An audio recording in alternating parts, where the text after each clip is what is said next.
Welcome to Always Blue. I'm your host, Tim Rahilly, President and Vice Chancellor of Mount Royal University, and my co-host today is Melanie Rogers, VP of Community Engagement. Thanks for riding shotgun today, Melanie. So Western. Well, I'm so happy to be here, Tim. Today on the pod, we are joined with our friend, Sarah Hayes. Sarah is Executive Vice President, Foundation, Cultures and Heritage, and Executive Director for the Calgary Stampede Foundation. We are so happy to have you here, Sarah. Thanks for joining us. Absolute pleasure. Thank you for having me. Well, Sarah, we've crossed paths a few times and we've, shared a few anecdotes, but it's a good opportunity to get to know each other a little better. So I thought it'd be great to have you on and learn a bit more about Calgary Stampede and the Stampede Foundation. Actually, we have, when you think about it, a lot in common as organizations. Certainly, we're very invested in the community. Right. So how long have you been with Calgary Stampede? You have to do the math. Yeah. I've been an employee of the Stampede for about 16 years. Okay.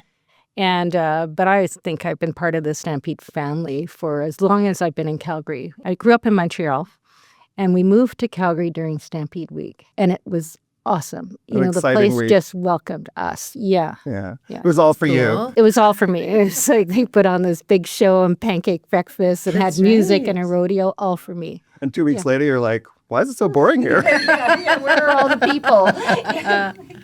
Wow. It's a great story. Yeah. So in terms of the way that the general public look, well, like you, I mean, I'm also from Montreal, but I didn't come as a kid. I came as a 54-year-old kid. Actually, today's my anniversary. Happy anniversary! Thank you. Yeah. So it's my 7th anniversary at the university. So coming, I'd heard about the Calgary Stampede. Like it was a thing. I may have seen clips of the chuck wagon races on CBC or something when I was a kid, but I had no conception of how big it is, how many people in Calgary are like super involved in the rodeo part, not to mention, the midway, or I don't know what we call it, the fun stuff, the mini donuts. That's why I go. Fun. Yeah. It's all about the mini donuts for me. But it's so big. Like, has it grown during your time?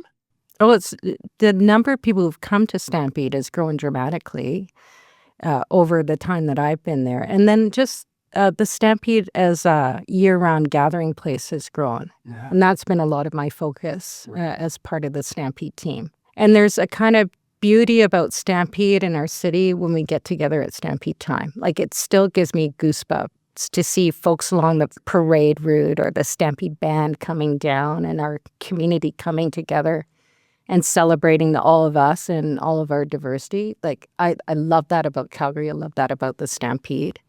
In my world, some people will say to us and me, say in September, I guess you get to put your feet up now that Stampede's over and chill out. And so anyone that knows me knows that I don't chill out regardless of whether or not I'm putting my feet up. But also we're busy. Yeah. The folks that are getting ready for Stampede in the following year are planning for that and the subsequent years after that. And then in our world, we have year-round programming. Sure. So we have a series of programs.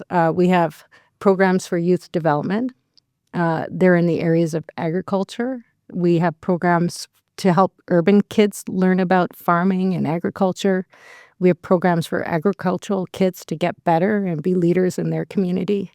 We have what I call education programs. They're all education programs, but they're curriculum-aligned programs that teach kids about our community and the science of our community and the social studies of our community, how to be a leader and how to be engaged civically.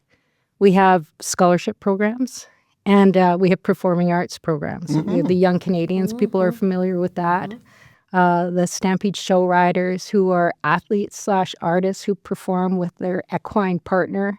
And then we have the show band, and I'm an alum of the show band. You? So yeah, this might surprise you, but I'm a geek as well. And not that all musicians are geeks. I just happen to be both. What instrument? I play clarinet. Me too. Let's get together. We should have a duo.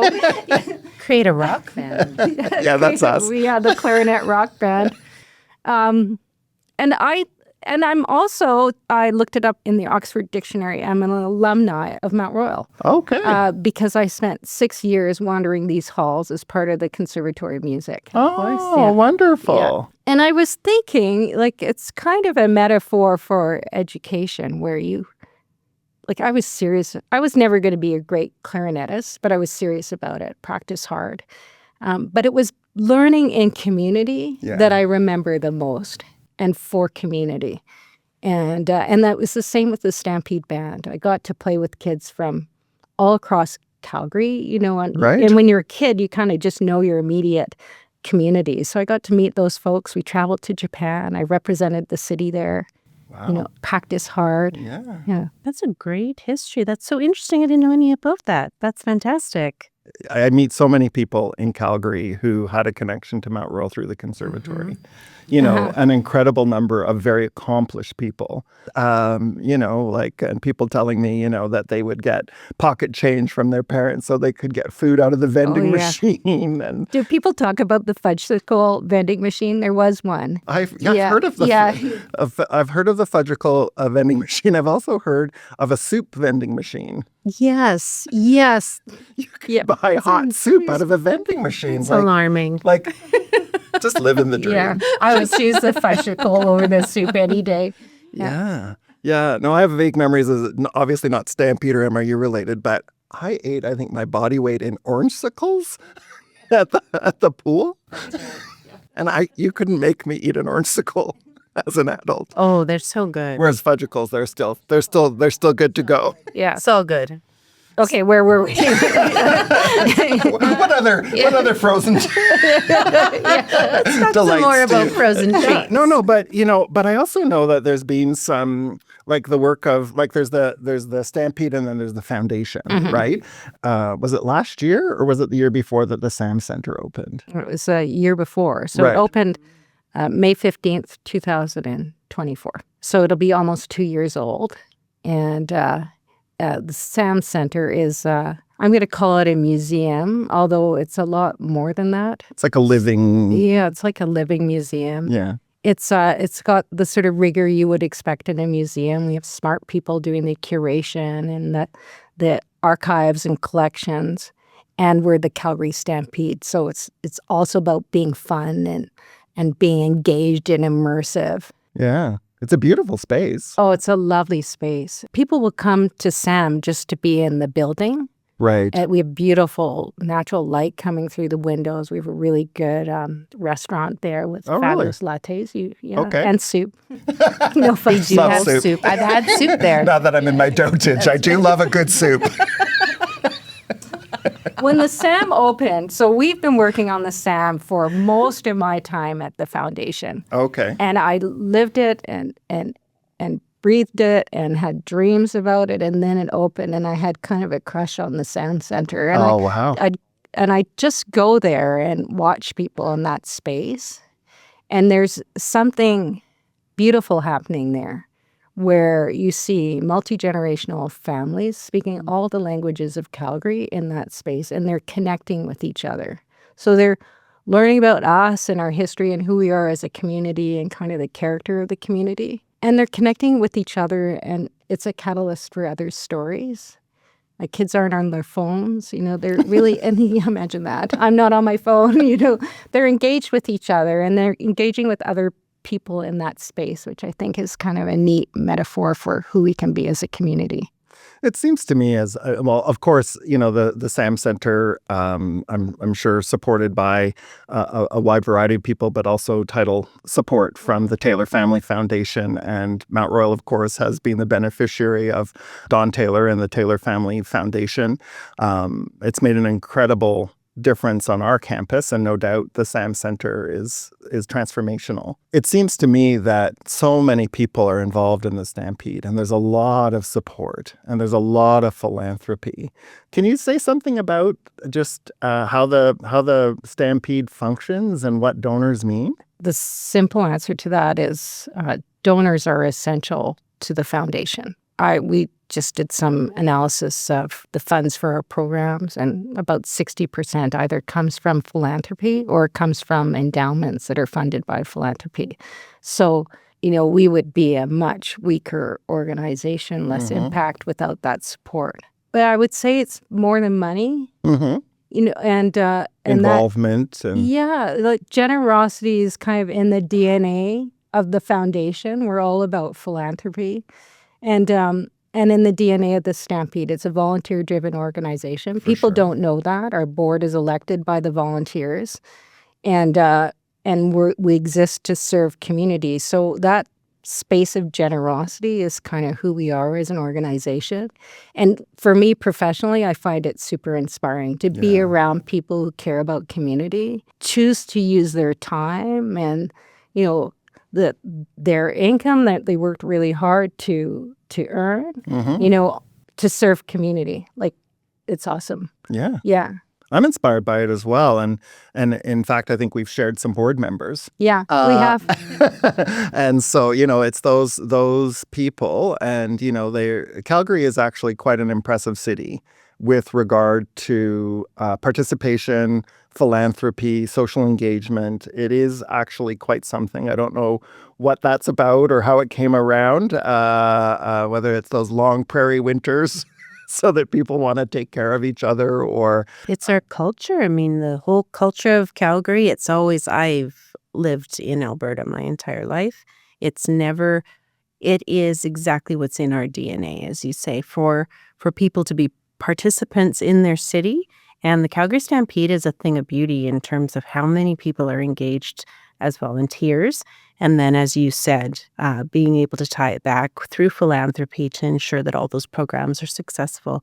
It's wonderful. And the Stampede's been around for a million years. Mount Royal's been around for a million years. I think the Stampede is slightly older than Mount Royal. Sure is. 1,000,002 years. Yeah. Precisely. Yeah. They got a little bit of time on it. Well, I have a Calgary Stampede poster in my office.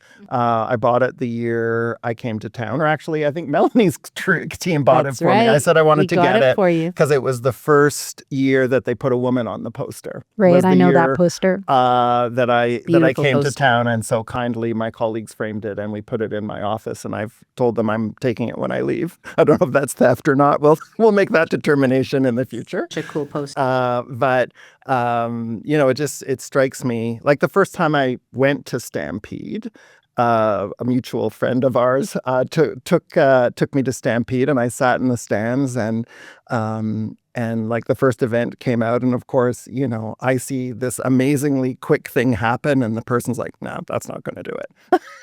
And I'm like, "Oh, I thought 12 seconds was pretty good." And it turns out, no, that's not going to cut it this year, right? And so it's just so amazing to watch those events. It really is a culture unto itself. Yes. I love the events, and I love watching the people enjoying the events. So that you look at that grandstand and it's packed, cheek to jowl with people cheering on that person. Sure. There's just something for me that's really moving about how a community gets together to celebrate its athletes, its youth, just who we are as Albertans. And I think there's something, and we tried to tell this story at the SAM Center about the character of this city. So if you came here, or your family came here 100 and some years ago, or if you came here last week, you're choosing to be here in this city that values generosity. It's got civic mindedness. We're going to be almost 2 million people. Like, who do we want to be as a city? Like, I would love to keep that character of who we are for the folks coming forward. Mm-hmm. Yeah. And I think we share that. I think as an institution, right, we're talking a lot about our community engagement. Yes. Years and years of kind of, I don't know how to express this. Like, we have this incredible asset of all the people who have been involved for so long. And we kind of haven't necessarily thought through the impact we have had and will have. People tell us all the time, but it's like after 100 and some odd years, you're like, hey, maybe we should make that a priority as opposed to just some kind of, unanticipated outcome, right?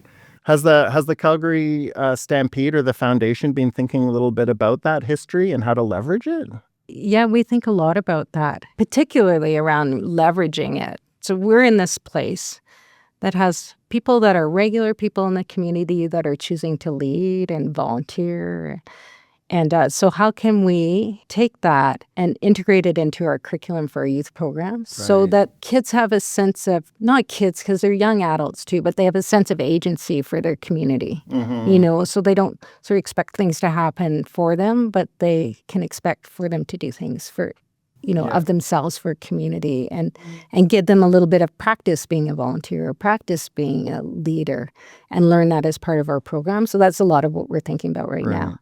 And also inclusivity, I would Oh, imagine. 100%. Right? Because, Calgary Stampede's history long and proud, but also welcoming of people who might not look like the people who founded it. Exactly. There's a picture that often see. It's in our materials. It's of the first parade. And it's of the people waiting for the first parade. So this is in 1912. And they're lining the streets. And the story is, at the time, tens of thousands of people showed up for the parade, more than the population of Calgary at the time. So if you had a pulse, you were showing up at this parade because you wanted to be part of this new community and celebrate together. The folks came from all over, but this was the thing. This is where their touchstone, where they're kind of reminded that they're part of this community. I love that. Yeah. Well, it would have been big happenings, right? Like big happenings. parade. They were all dressed up and they were sitting on the tops of buildings. It was very unsafe. But we all managed. Not recommended any longer. No, that wouldn't be allowed. Yeah. Wow. So 1912. 1912 was the first stampede. So Mount Royal College was 1910. So little respect, but we did please. Have the We did have, my boss would remember the dates, but we did have a first exhibition in 1886. All right, you got us there. There was Gotcha that. there. Yeah. You got us there. There is absolutely like a sense of investing in the community. And I love that the Calgary Stampede and the foundation supports youth programming, scholarships, music, leadership. Like, we need this, right? And a lot of people in our community now are talking about, labor market demands. And of course, that stuff's important. But some of these skills are lifelong skills. Yeah, I think that's where we have a lot in common with Mount Royal University. So we're about achievement and individual achievement, but in the context of a world that's bigger than yourself. So prosperity is important, but it's also important that folks are civic-minded and good humans and work well in teams, and all those things will be skills for life. However the economy changes or whatever industries are part of our future, you'll need those not base skills, you'll need those important skills. Some people call them soft skills, some call them universal skills. Because we're academics, we say transversal skills. Okay, I've never heard of that word. Just take them everywhere. Okay. You take them everywhere. Yeah, you take them everywhere. And I think, I've gone to the park and I've seen, volunteers there, young people, as well as it's quite a source of employment as well. A lot of people tell me their first job was Stampede. A lot of people's first job was Stampede. And we're very intentional around the training around that. So skills for life would start even with your first job. My first job was in the Western Art Show. Oh, really? I sold art. I think I was 16. An expert. Yeah, I was an expert. Really knew a lot. Yeah. Wow. Well, look at you now. Yeah, look at me now.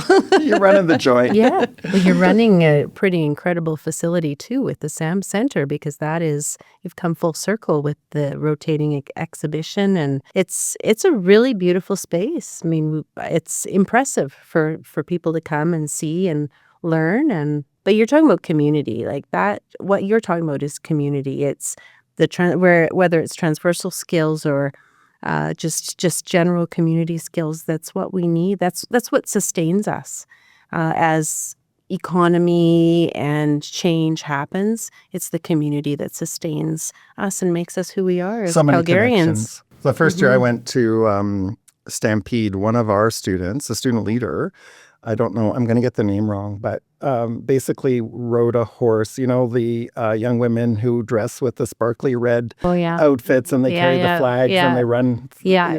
Do they the ranch girls, I think. Yeah. I don't know what they are, but so proud. Yes. So proud.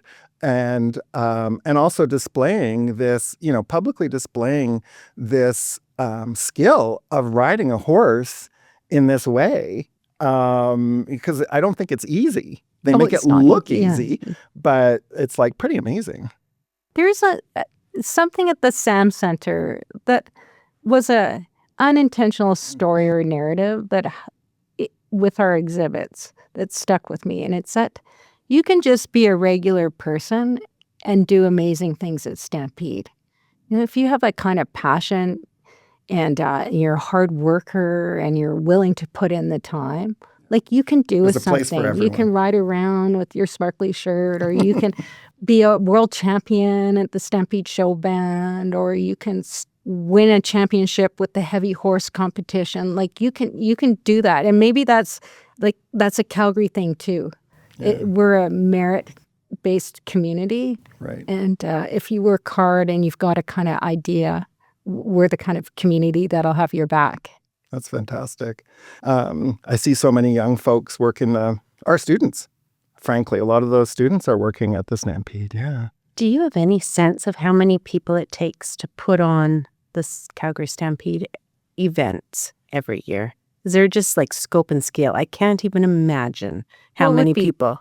Thousands on part. It would have to be. Counting the volunteers Yeah, it who would are a have to huge be. part of our organization. And then I would say, it's not just about us. You Yeah. know, the boundaries of the Stampede. There's people that are organizing for their church somewhere in Calgary, the pancake breakfast. and- everywhere. yeah, the number of people that show up in Western for work or in Sure. community. Yeah. I've got it So- all now, Sarah. I Yeah, have all the sure you do. outfits. Yeah. I've got 2 pairs of boots. I've got 3 hats. I've got like Lots 12 of Western jeans. shirts. Yeah. I'm ready to roll. I won't tell you how many pairs of boots I have. It's like there's barely room for it in our house. I got some sparkly boots last year, remember? Yeah, those were pretty. They're quite something. They don't They're sell for them- the evening events. They don't sell those in men's sizes. For me, I almost wore today my red boots. Oh, okay. So as a Stampede band, when I was in the band, we wore red boots, still do, white pants, red kind of polyester shirt, and a little white tie. They're I won't be dismissive of my time, but they really are awesome now. They're just, so they have better outfits anyway. But I still wear my red boots. They're like a touchstone Forever. for me. If I have a big meeting, I'll wear the red boots as a kind of. And acknowledging that Stampede is a year-long pursuit, I get that. But the actual Stampede itself, 2 weeks, what are your feet like after 2 weeks of Stampede? How do you manage? Well, you learn to manage. So people give you tips when you start. So one of the tips is to switch out your socks and Yeah. Don't wear the same boots 2 days in a row. and then just don't take them off at some point, or you'll never put them back on again. That's right. So it's a long day. I don't know how many hours I spend on Stampede grounds. So I just can't take them off, or else I can't put them on again. Yeah. And then I'm I learning. take them off and I wear my flip-flops to the car, and it's just a beautiful, liberating feeling. It's kind of my ritual at the end of the day. Oh, that's nice. That's nice. I should work on some flip-flops. I'll work on that. Last We'll year. get you some presidential flip-flops. I don't think anyone wants to see my toes. But last year, I can't remember how many events we did. I Added think it up. It was a huge I can't number. remember. 37, I think, is I think you were over 40. But that's a great thing about you, Tim, is that so this, we see each other a lot at events, and then I kind of look for you. Aren't you you're sweet? just like a joyful person to be around, and you're intelligent and humble, and you're in community. Oh, And I thanks. admire that in you, and I think it symbolizes a lot of the aspirations of Mount Royal Yeah. University. You see it in the person that leads the place, Oh, and I it's admire very that. kind of Couldn't you to agree say. more. Yeah, and I say the same thing about you and the folks that I think inspire you, inspire me. Mhm. You Yeah, know, I think you're right. Yeah. Those folks, like some of those folks they got a couple years on us, and they know how to do it. Yeah. And Yeah. it's like, if that person can put on their boots Yeah. You better show up. at 85, Yeah. Well, and it matters to show up, doesn't it? It matters to be visible. It matters to be out there. It does. And you both do a fantastic job at that. Okay, well, your timing on that was perfect because I was just about to give up. So thank you for that. Wow. So, I don't know if you can say, Sarah, but as you think about the future, is there anything you can share with us about where you think the foundation or the Stampede is going that people might be excited to learn about, could get involved in, support? All of the above. We just released the Stampede's master plan, a 20-year master plan. saw That's that. really exciting. Amazing. Yeah, and so our campus is going to be super connected with Elbow River Camp and with the whole district. And I'm excited about that for lots of reasons. But one is we have all this development that's going on around us. The Scotia Place will be right across the street, and there's And you've already got BMO. We've got BMO, and so here we are, got this place that's about learning and the touchstone for who we are as a community and our aspirations for the next generations, kind of in the center of all this development. And then for the foundation, we're really dialing in on SAM. We're building visitation for that and public programming. And we have this idea to have programming for folks with diverse needs in our performing arts programs, our education programs. We're going to grow the scale of those. Right. And year round. And year round, yeah. And then on the philanthropy side, what we want to be is meaningful, enduring, and trusted. Trusted means we're really focused on stewardship, not unlike you. Accountability to donors, bringing them into our family and having them part of us, and focused more on long-term giving as part of the mix of giving endowments and 10-year pledges and things like that. So make checks payable to Sarah Hayes, care of Calgary Stampede /donate, and volunteer. So folks who are listening to this, there's lots of opportunities to be involved in this organization. Well, I'll shoehorn in a little bit as we kind of wind down here. But one of the issues I think in our society is one of loneliness, and I think organizations like the Calgary Stampede are places where people can be welcomed and also help other people, right? And I see that. I feel that. Like when I'm part of, I feel that ethos, of when I'm involved in Calgary Stampede events, I feel like it is a caring community. And so I'd like to think we do that. Of course, you have to gain admission to the university, and so it's not quite as porous as community organizations like the Calgary Stampede, but the conservatory and what have you. And the Bella. The Bella, it's an extraordinary concert hall. Yeah. Oh, yeah. I'm a huge fan of that. So I can continue to be a music geek, even though I don't have the skills to play the clarinet anymore, just by going to the Bella. Well, we do have teachers available. Yeah. It's a lot of people whose first access to Mount Royal is through some of our concerts. Absolutely. The Bella Concert Hall. Absolutely. Rec Center, our Riddell Library Learning Center, everything. And so I think we do our part. Certainly Stampede does its part. Yeah, but I've heard this. People together. I have heard this at Mount Royal, and I've heard this about Stampede from new Canadians. We do have students at Mount Royal who came as refugees, as an example. And they've come to Mount Royal, and then they've gotten a summer job at Stampede. And honestly, between the two of us, that's a pretty fast network for someone who, a year ago was living in a different country under incredibly different circumstances, right? Yeah. And so, what a difference. So, hats off, as they say. Yahoo. Okay, well, Sarah, thank you so much. Oh, it's a pleasure. Thanks. I really enjoyed it. Yeah. Yeah. Thanks. And I hope to see all of you soon.